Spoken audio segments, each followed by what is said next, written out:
In the New Orleans mayor's race, were diplomatic in responding to Mayor Cantrell's indictment on federal charges. But as Sabrina Wilson reports, they may not be able to avoid talking about the indictment on the campaign trail.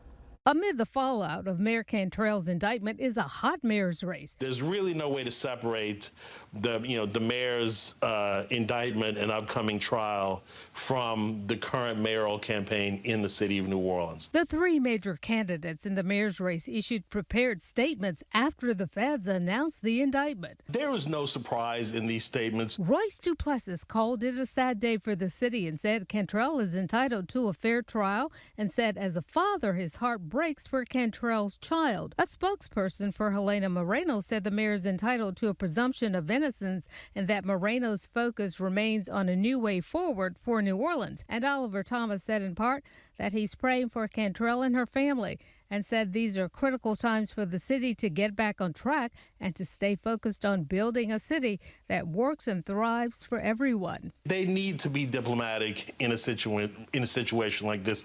There's really nothing to be gained politically from any of the candidates appearing to pile on extra grief for the mayor. Still, Dillard University political analyst Dr. Robert Collins thinks the candidates will be pressed to say more. They all do a lot of forums and are going to ask them about it. So they're going to have to come up with a response to address the issue.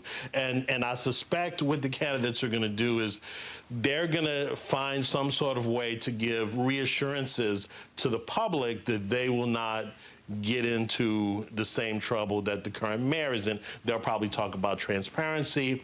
This is going to be a transparent administration. We're going to do everything above board. Fox 8 asked Louisiana Attorney General Liz Murrill about the situation. I couldn't speak to an ongoing investigation, whether I was involved with it or not.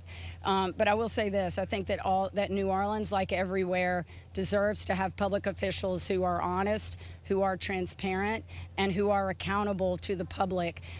We have a mayor's race that's ongoing right now, and I'm hopeful that the new mayor who gets elected is going to be responsive to those concerns. And because of the indictment of Mayor LaToya Cantrell, the race to determine who will become the city's next mayor is expected to get lots of national attention. I think this mayor's race will be very carefully watched by the national media. And according to the Secretary of State's office, the other candidates are Joe Bilkelage, Manny Bruno, Russell Butler, Eileen Carter, Renata Collins, Frank Janusa, Frank Skurlock, and Ricky Twiggs.